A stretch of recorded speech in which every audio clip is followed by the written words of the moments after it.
नमस्कार दोस्तों, आप सभी का स्वागत है हमारे YouTube चैनल पर।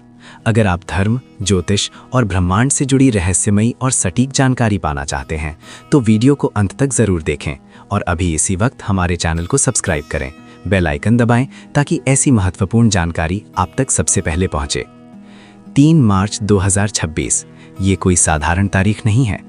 एक तरफ पूरा देश होली के रंगों में डूबा होगा, होलिका दहन की अग्नि प्रज्वलित होगी, ढोल नगाड़ों की गूंज आसमान तक जाएगी और ठीक उसी रात आकाश में एक अद्भुत और रहस्यमय घटना घटेगी।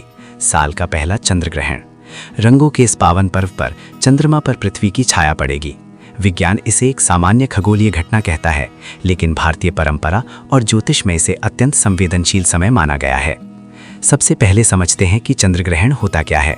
जब सूर्य, पृथ्वी और चंद्रमा एक सीध में आ जाते हैं और पृथ्वी की छाया चंद्रमा पर पड़ती है, तब चंद्र ग्रहण दिखाई देता है।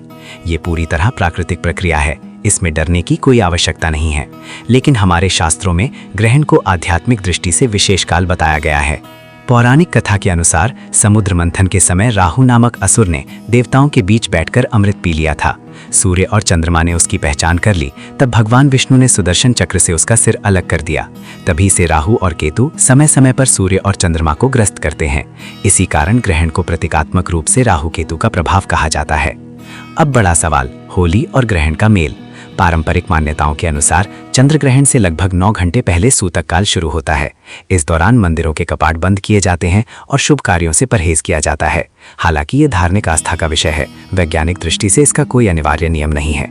जो लोग होली खेलना चाहते हैं वे सामान्य सुरक्षा के साथ मना सकते हैं। गर्भवती महिलाओं को लेकर भी कई परंपराएं प्रचलित हैं। बुजुर्ग सलाह देते हैं कि ग्रहण के दौरान विश्राम करें और अनावश्यक बाहर ना जाएं। विज्ञान के अनुसार चंद्र ग्रहण की रोशनी हानिकारक नहीं होती, फिर भी मानसिक शांति और आराम हमेशा लाभदायक है। भोजन को लेकर मान्यता है कि सूतक के बाद भोजन ना करें। वैज्ञानिक रूप से ग्रहण का भोजन पर सीधा प्रभाव सिद्ध नहीं है, लेकिन स्वच्छता का ध्यान रखना हर समय जरूरी है। कुछ लोग तुलसी के पत्ते भोजन में रखने की परंपरा निभाते हैं, ये श्रद्धा का विषय है। ज्योतिष के अनुसार ये ग्रहण कुछ राशियों के लिए सावधानी का संकेत दे सकता है और कुछ के लिए अवसर का। लेकिन याद रखिए, ग्रहों से ज्यादा असर हमारे कर्मों का होता है। ग्रहण का समय ध्यान, मंत्र जाप और आत्मचिंतन के लिए उत्तम माना गया है।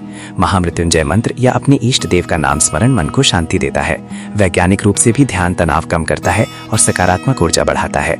ग्रहण समाप्त होने के बाद स्नान और घर की सफाई की परंपरा है। इसे शुद्धि का प्रतीक माना जाता है। वास्तव में ये हमें स्वच्छता और नई शुरुआत का संदेश देता है। सबसे महत्वपूर्ण बात, डरिए मत। चंद्र ग्रहण एक प्राकृतिक घटना है, इसे अंधविश्वास से नहीं, समझदारी और संतुलन से देखिए। होली प्रेम और आनंद का पर्व है और ग्रहण धैर्य और आत्मचिंतन का समय। इस बार दोनों का अद्भुत संगम है।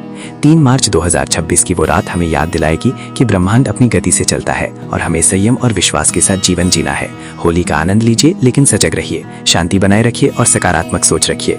अगर आपको ये जानकारी उपयोगी लगी हो तो वीडियो को लाइक करें, अपने दोस्तों और परिवार के साथ शेयर करें और चैनल को सब्सक्राइब करना बिल्कुल ना भूलें। आप सभी को सुरक्षित और मंगलमय होली की शुभकामनाएं। जय श्री कृष्ण।